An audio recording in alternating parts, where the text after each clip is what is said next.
Ô, meus irmãos, bem-vindos aqui à Casa de Deus. Vamos ter um culto daqueles maravilhosos, em que teremos a oportunidade de entrar em contato com o Senhor e Ele abençoar.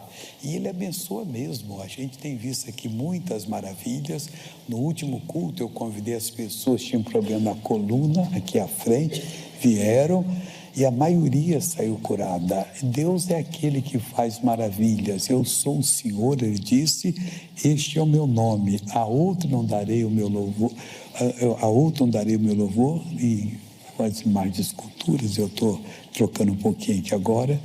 Então Ele é o Senhor que faz a maravilha. E hoje vai nos dar uma boa palavra aqui. Eu comecei desde manhã um estudo lá do livro de Romanos. Vamos lá agora ver o que nós temos. E capítulo 10, eu comecei no versículo 8, que tem muita informação. Para quem não está acostumado com a palavra de Deus, a fé que você precisa não vem por acaso. Ela vem pelo ouvir. Esse capítulo fala disso aqui. E com essa fé é que você vai entrar na presença de Deus e vai orar. E é através dessa fé que Ele vai abençoar você. Ela tem mão dupla. Você vai em nome de Jesus a Deus e em nome de Jesus a bênção vem para você. Não importa o seu problema. Tem gente que às vezes está nas últimas pés de oração e eu fico pensando assim, por que não pediu antes? Está quase acabando. A pessoa não tem ainda um entendimento de como é que Deus opera. Porque quando você tem é fácil.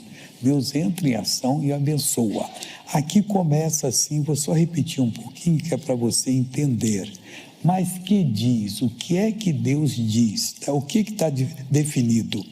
A palavra está junto de ti, na tua boca e no teu coração. A palavra que traz fé é a palavra da fé, a palavra de Deus, aquela que Ele preparou para você. Num culto como esse, podia ter aqui 100 mil pessoas, 1 milhão de pessoas em qualquer lugar. Se o pregador está dando o recado de Deus, todo mundo presta atenção.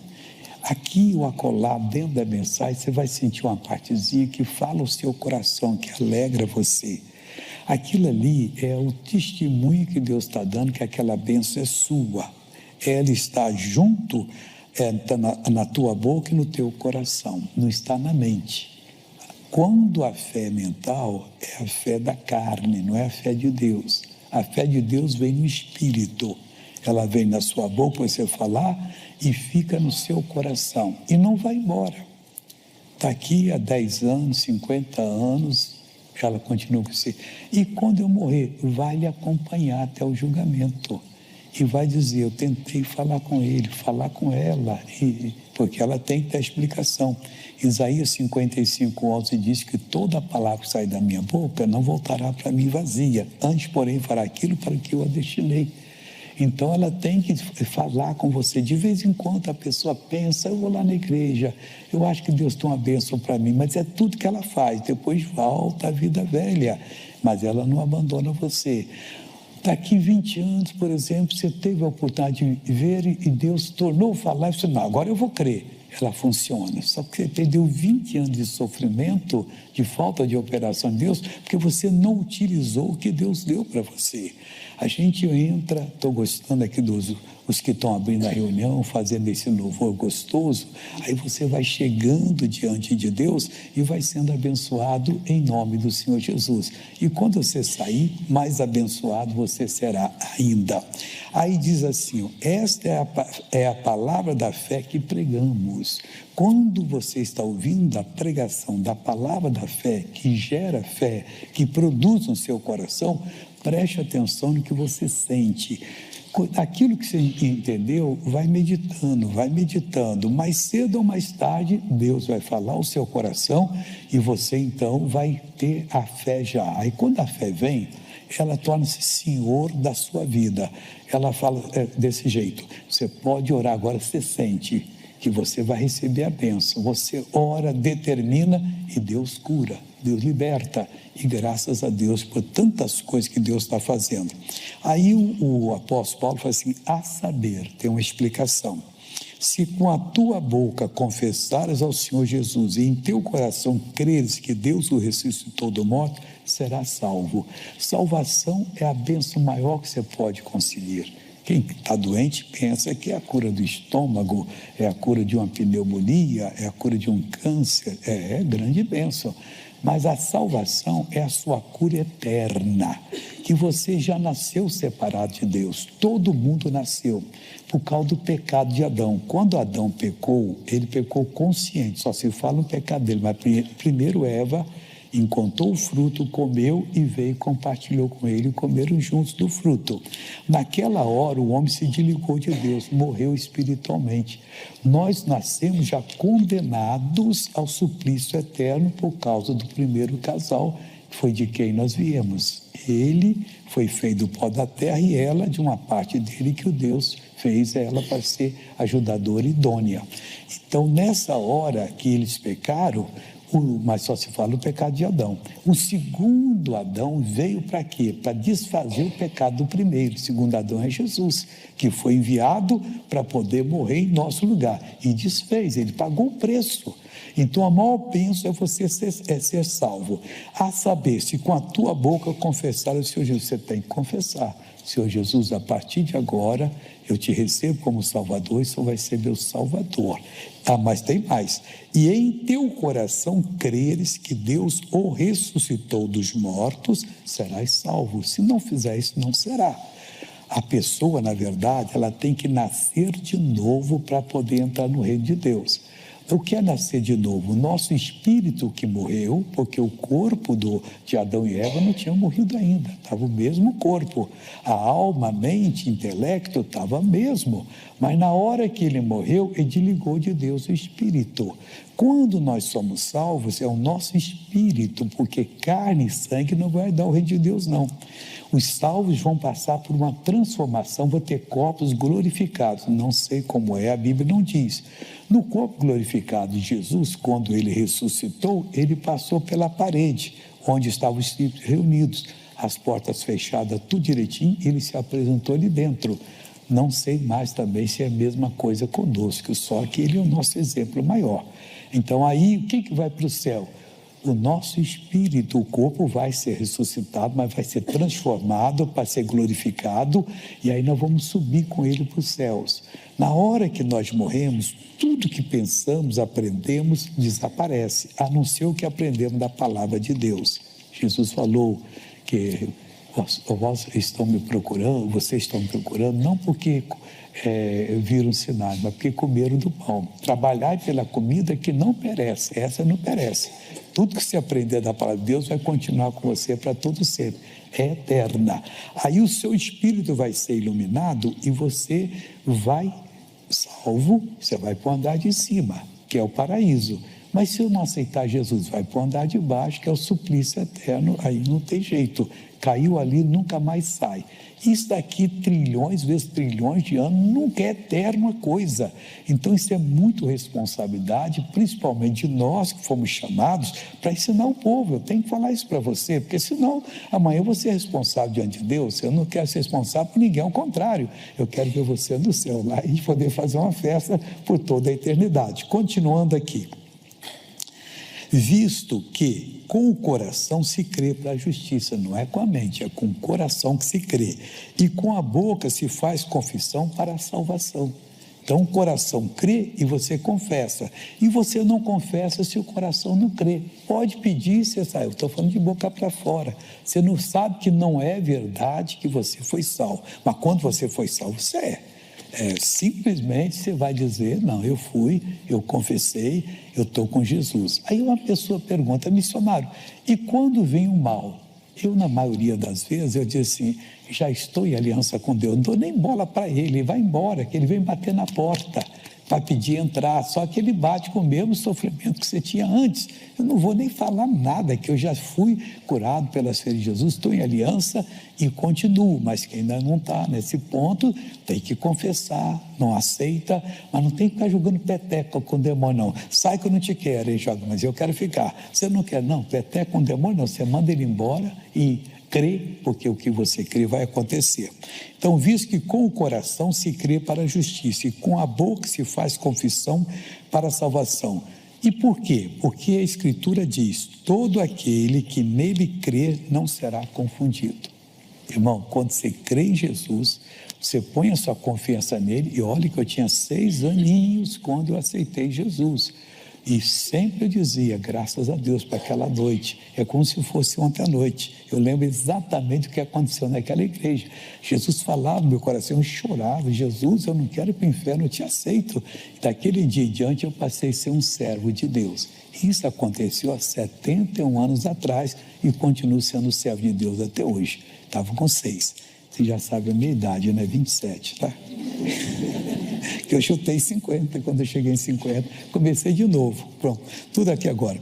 Porquanto, agora isso é importante, não há diferença entre o judeu e o grego, mas o judeu era descendente de Abraão, era mesmo. O grego não era, mas não há diferença. Quando se converte, os dois são o povo de Deus. E se o judeu não converter, não é povo de Deus. E se o grego não converter, não é povo de Deus. Então não há diferença. Nós recebemos a mesma bênção, a mesma salvação, a mesma santificação e vamos continuar sendo de Deus e glória a Deus por isso. Continuando aqui agora, deixa eu pegar o último versículo agora. Por quando não há diferença entre judeu e grego, porque um mesmo é o Senhor de todos. Só Ele, não tem 2 senhores. Você sabe que Deus se compõe de 3 pessoas distintas e separadas, mas que funcionam juntos. Tem o Pai, que é o maior de todos, tem o Filho e tem o Espírito Santo. Então Jesus é o Senhor de todos que se convertem. E diz mais assim, rico, olha que coisa bonita, para com todos que o invocam. Então se é o judeu, ele é mais rico com ele, dá mais coisa. Não, é igual. Não faz diferença. Você pode ser quem for e nós somos o que somos. Não sei quem foram os meus ascendentes antes e tal, mas vamos supor que não foi judeu, que eu sou, a minha família veio de Portugal, tanto a mãe como o pai, Ribeiro Soares, a outra parte é Areias, veio de lá. Mas lá também teve judeus na Idade Média lá que usavam nomes de coisas, porque a Inquisição vinha contra eles. Qual o seu nome? Eu sou João. Que João? Machado. João Oliveira. O João Areia, e por aí afora vai, pegava o nome da natureza, evitando para ir para lá e ser atormentado lá, que o negócio era sério. Bom, aí ele é rico para com todos que o invocam. Irmão, quando você invocar a Deus, não se sinta menosprezado, diminuído ou excluído, não tem isso. Você pode ter origem que for, que se você aceitou Jesus, você é salvo plenamente. E aquele é filho de Abraão, graças a Deus que ele aceitou. Ele não aceitou, coitado, vamos orar para ele aceitar. Já tem muitos filhos de Abraão também salvos, mas eles têm um véu na cabeça que um dia vai ser tirado. É o véu que Moisés usou quando desceu lá do Monte Horebe. Eles não podiam olhar para Moisés de tanta glória, ele pôs um véu. Esse véu é simbólico, na mente deles ainda não conseguiram entender, mas diz a Bíblia que um dia vão entender e vão pregar o mesmo evangelho que nós pregamos. Graças a Deus por isso, porque todo aquele que invocar o nome do Senhor será salvo, todo. Foi salvo, não tem separação. Lá não vai ter rico, não vai ter pobre, não vai ter pessoa discriminada, nada disso. É outro tipo de vida que vai durar para sempre. Mas missionário nunca vai acabar, o homem não, porque o nosso espírito é igual ao Espírito de Deus. Nós somos feitos à imagem e semelhança dele. Somos eternos como ele é. E só Deus sabe quanto vai perder a pessoa que não se converte, que ela vai para o suplício eterno. Sofrimento, quando deveria ir para o paraíso. Deus dá oportunidade a todo mundo e pega esse barco, porque esse barco não naufraga não, esse barco é eterno e você vai para sempre e lá não vai ter outra coisa não vai ter tentação, não vai ter nada. Ali é vida perfeita em nome de Jesus. Nós vamos ver o que aconteceu lá em Belo Horizonte. Eu tive domingo passado lá, meu irmão, mas foi muito lindo em nome de Jesus e foi abençoado para a glória de Deus. Maestro, coloca para nós lá em Belo Horizonte. Que festa linda participamos no domingo à tarde em Belo Horizonte. Ouvimos a história linda do José, que foi salvo por Jesus de vir à morte por um afogamento. E o missionário R.R. Soares prega sobre o Deus da vida que salva, cura e liberta. Jesus disse em Lucas 4,18, o Espírito do Senhor está sobre mim, também está sobre nós. Para quê? Ele me enviou para evangelizar os pobres, curar os quebrantados de coração, aquelas pessoas que estão precisando de um apoio, porque já creram em tudo e nada funcionou. Então eles precisam de crer agora no Deus verdadeiro e ver Deus funcionar. Os problemas na coluna vão embora e aparece uma bênção atrás da outra. Vai andando mais rápido, não para lá, Moreno, até lá perto da parede. Isso, já está até correndo já. Então vem correndo para cá, vem correndo para cá. Pronto, acabou. O que você tinha aí, Morena? Cadê o microfone? Hérnia de disco e tudo que o missionário falou aí na frente, a dor no braço, a dor... Foi tudo embora já? Tudo embora. Tudo embora. Vai lá dar o testemunho. Melhorou? Melhorou. O que você tinha? Problema de coluna. E para andar, como é que era? Eu tenho que andar escorando a bengala. Trouxe a bengala hoje? Meu cajado tá ali. Tá agora. Então sai andando que você bengala, que você tá livre agora. Olha o Sebastião que eu falei aí, pessoal, que estava meio gordinho. Mas Jesus cura magrinho e gordinho. Vai mais até lá, Sebastião, vai até lá. Isso. Agora você vai voltar correndo para cá. Estou gostando de ver. Deixa a bengala aqui, deixa a bengala. Vai usar. Leva lá para dar testemunho. Vem, Sebastião, dá uma corridinha. Dá uma corrida. Sebastião, corre mais, Sebastião. Deixa Sebastião passar aí. Corre, Sebastião. Vamos correr agora. Vamos correr, Sebastião. Isso. Acabou, pessoal. Hoje é dia da vitória aqui. Esse senhor vira um garoto. Missionário, eu cheguei aqui, eu estava com uma dor muito forte, porque antes de ontem eu ajudei a pegar um saco de cimento e deu uma torção na Mas, homem, você já está com idade, não pode fazer essas coisas. E fiquei ótimo. Agora ficou bem. Quando o senhor orou, e quando eu entrei aqui, eu já sabia que eu ia receber a bênção. Que bonito. Porque eu nem almocei. Eu vim aqui direto de Betim. O senhor lembra quando o senhor teve em Betim? Pois é, daquela vez eu quero reafirmar meu testemunho, eu fiquei curado dos 2 braços da coluna que eu trinquei e também fiquei curado das 2 hérnias de disco.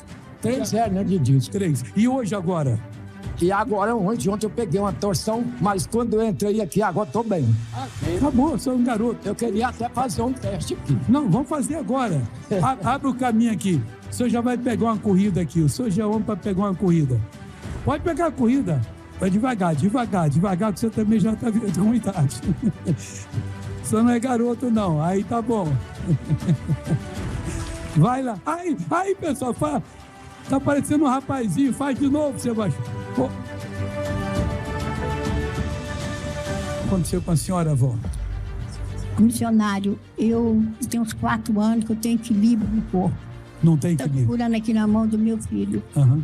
Mas as minhas pernas estão começando a pegar fogo. Então, esse fogo é de Deus. Eu acho que... Quanto tempo a senhora está com esse problema? 4 anos. 4 anos? Sim. A senhora está com a idade? 75. Então, vamos mandar rápido aqui agora. Vamos mandar. Deixa o filho aí. Fala, o pastor vai atrás da senhora. Vai aumentando mais. Vai aumentando mais. E vai dizer, eu não vou cair. Eu tenho equilíbrio. Jesus está comigo. O diabo está vencido. Vai andando, vai andando.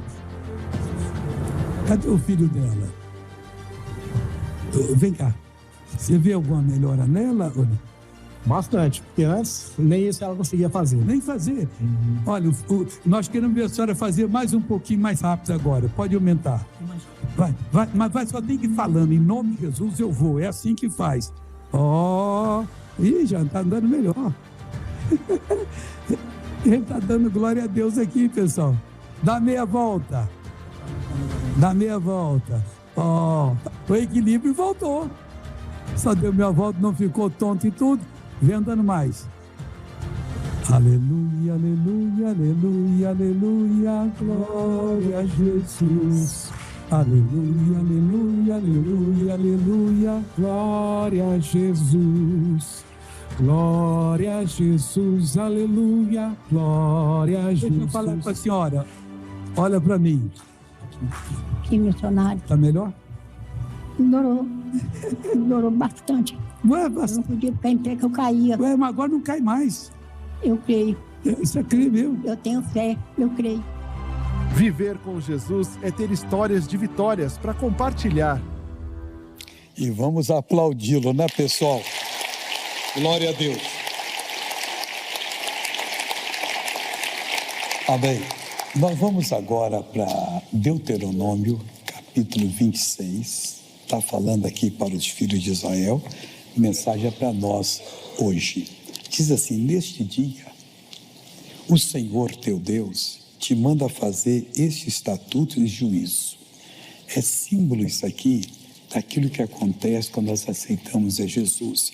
Nós temos que passar por um treinamento para ver o que nós devemos falar, o que nós devemos fazer, o que não devemos falar e nem fazer. Se misturar o velho vinho com o novo, não vai dar nada. O vinho novo se coloca em odres novos. Então, você aceitando Jesus, você passa a ser uma nova criatura. Aí você precisa ser doutrinado na palavra e não na doutrina da igreja.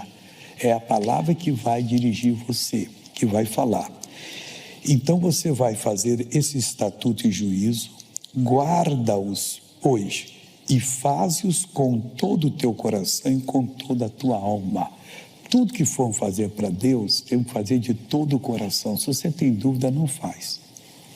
Porque aí você não está com aquela fé perfeita e você pode ter pensado que é Deus que falou. O que Deus falou está na Escritura.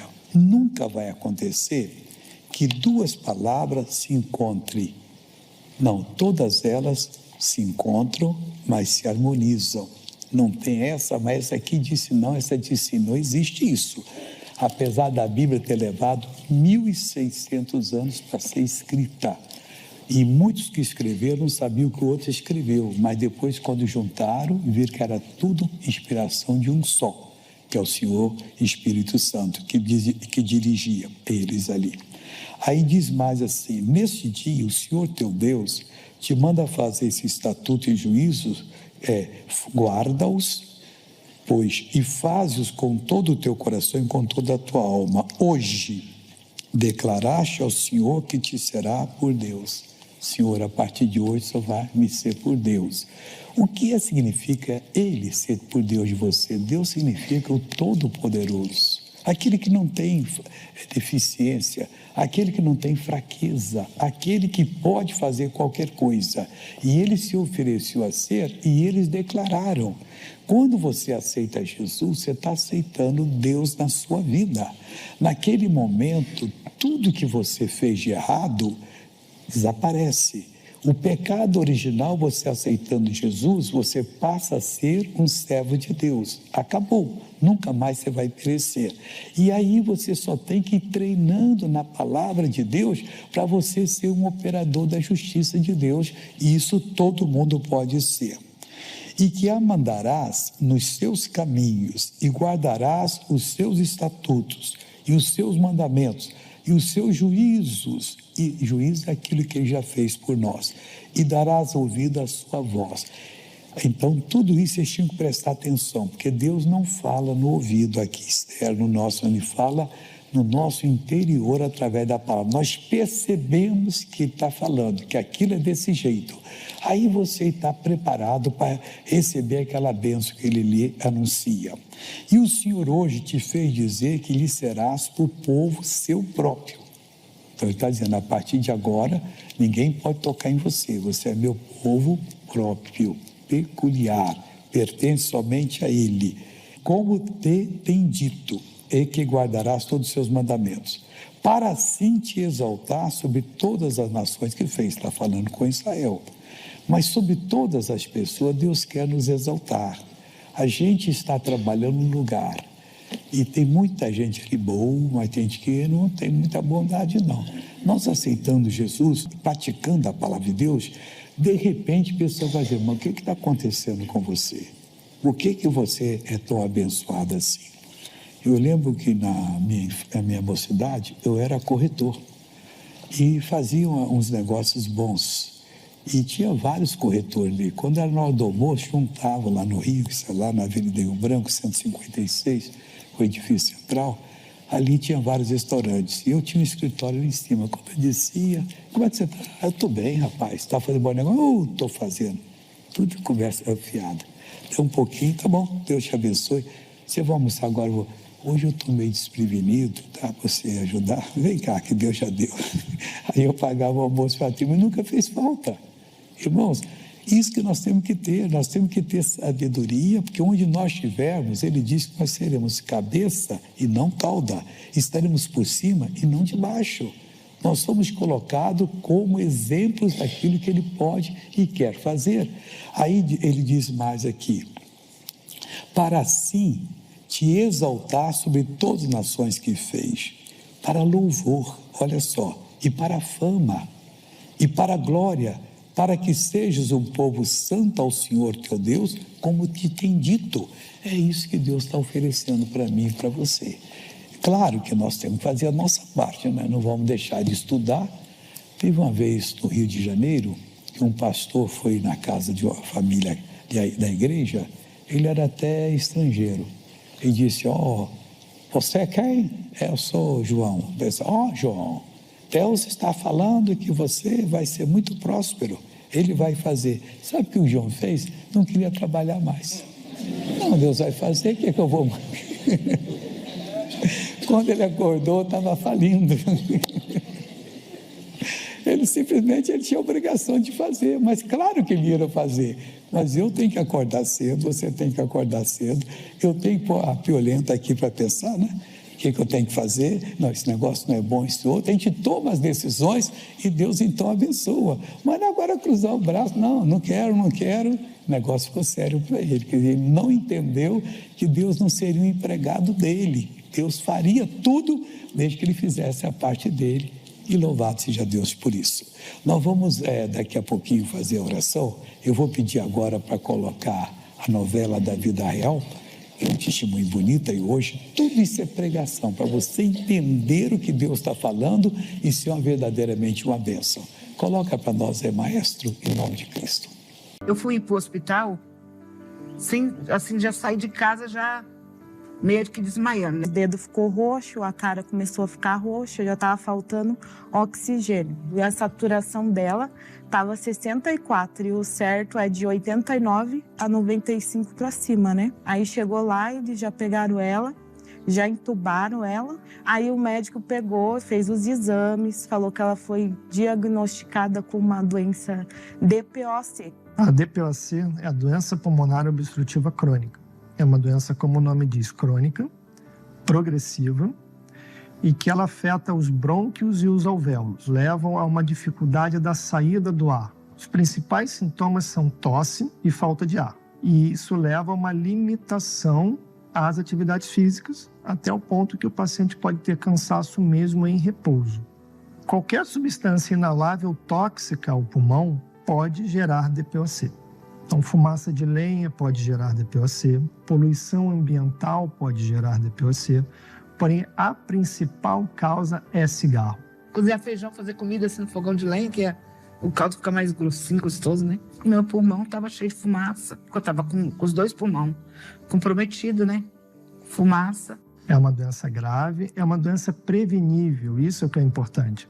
As principais causas da doença são evitáveis. É importante a gente lembrar que a gente não tem cura de DPOC. O tratamento visa estabilizar e controlar os sintomas. E aí eles estavam fazendo os testes para ver qual antibiótico que ia se adaptar a ela. Já tinham feito o teste em 2 e nenhum dava certo. Se eu não reagisse, ia morrer mesmo. Aí eu cheguei lá e vi minha mãe daquela forma. Eu falei, não, Senhor, eu não aceito, porque minha mãe sempre foi uma serva do Senhor fiel e sempre mostrou o caminho pra gente.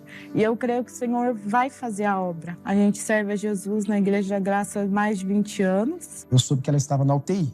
Aí eu conversei um pouquinho com uma enfermeira antes, né? Perguntei para ela qual que era o quadro dela, a situação. Isso a gente está esperando ela parar o coração. Segundo eles, né, já estava dada como morta, só esperando parar o coração para finalizar aquele caso. E concederam a visita, me deram 5 minutos para que eu pudesse entrar na UTI e poder fazer oração. Conversei um pouquinho, lembro que ela estava meio inconsciente, mas acredito que ela entendeu. Eu clamei ao Senhor, falei, Deus, não é qualquer pessoa, é uma filha, é uma serva, e assim como tantos milagres que o Senhor fez, inclusive de ressurreição, eu peço sobre a vida dela, a ressurreição, que o Senhor venha trazê-la de volta e mostrar o seu poder e a sua glória para todos, né? E após isso, todos ali continuando naquela intercessão por ela, o quadro foi melhorando. 21 dias entubada. Fui desentubada. E aí ela teve alta depois de uma semana. Daí ela veio, ela não conseguia andar ainda, daí a gente tinha que ajudá-la no banheiro. Aí eu tinha de ser carregada para ir no banheiro, tinha de ser carregada para tomar banho. A equipe médica que atendeu a Vera explicou que as sequelas de falta de ar ao se locomover seriam permanentes, já que ainda não existe cura para a DPOC. E ela começou a orar junto com nós. Todo dia, show da fé, 5 horas da manhã. E Deus fez a obra completa. Fizemos novos exames e o pulmão dela está 100%. Agora ela está caminhando, está andando sozinha, já faz comida para a gente comer. Hoje tomei banho sozinha, não estava tomando. Hoje ela está bem, né? Inclusive ela esteve na nossa igreja já tomando Santa Ceia, contando o testemunho para toda a igreja, o milagre da ressurreição de Deus na vida dela. E hoje ela é um milagre de Deus para a honra e glória do Senhor. Eu sou um milagre de Deus vivo. Deus fez essa grande obra na minha vida, que eu estava morta e Deus me reviveu. E vamos aplaudir, não é, pessoal? Irmãos, a gente nunca pode aceitar que uma pessoa parta antes do tempo, porque diz a Bíblia, o número dos teus dias cumprirei. Nós não sabemos quantos são, mas a gente sente no coração, então oramos em nome de Cristo. Pai, essa pessoa tem que fazer alguma coisa, principalmente se acertar com Ele, porque se a pessoa estiver no erro, e eu acho que não é o caso dela, mas estiver no erro e partir, vai para o andar de baixo, vai sofrer a eternidade toda. Então a gente tem que chamar o povo para poder se acertar com o Senhor, confessar algum erro, pedir perdão, nova oportunidade, e Deus vai dar essa oportunidade para você e você será abençoado. Amém? Nós vamos agora falar dos patrocinadores. Sempre Deus está levantando pessoas para se tornar patrocinadores. E quando você sente a chamada, você sabe até a quantia. Se você não sente a chamada e se acha que sente, mas não sabe a quantia, você não é chamado. Então não é com você que eu estou falando aqui, a maioria já é patrocinadora. Eu vou pedir aos irmãos para levar esses 2 papéis para você. Aqui está a oração Excelso Deus, aqui está os bancos para depositar. E eu pediria que você preenchesse, se você é chamado, aqui os seus dados. Se não tiver caneta, eles têm impresso, ou até preenche se você não tiver praticar. E aqui nas costas você coloca o seu pedido de oração, porque isso é uma aliança que Deus está fazendo com você. Então você está se inscrevendo. E torna a colocar o pedido aqui. Esse vai ficar com você. Esse vai devolver ao obreiro para que eu possa abençoar você e orar também. Maestro, a primeira pergunta agora, por favor. Missionário, qual é a oração certa para me proteger antes de sair de casa? Não tem esse negócio de uma oração certa. Você estando em comunhão com Deus, você sente fazer uma oração que é diferente de reza. Reza está escrito, você reza aquilo ali, nem sabe quem escreveu, não. Aquela você vai ser do seu coração, vai falar com Deus e no trabalho, em qualquer lugar, e Deus vai lhe ouvir e atender. Segunda pergunta. Missionário, dado o tamanho e poder de influência que estamos vivendo agora nesta era digital, qual a importância do trabalho cristão e como devemos fazê-lo corretamente? Fazer o mesmo que Jesus fazia. O mundo se moderniza, mas se moderniza até para pior. Mas o homem é igual hoje que era há 3, 4 mil anos atrás, 5 mil anos. Há 6 mil anos, um irmão matou o outro. E hoje acontecem essas coisas ainda. Nós temos que simplesmente olhar para a palavra. Ela vai nos dirigindo e vamos ser uma bênção. Vamos agora abrir o coração. Missionário, venho sentindo dores na coluna e elas atrapalham a minha rotina, inclusive me impedem de permanecer firme no ministério. Por isso, peço a orientação da palavra para tomar posse da bênção e sair vitorioso dessa enfermidade.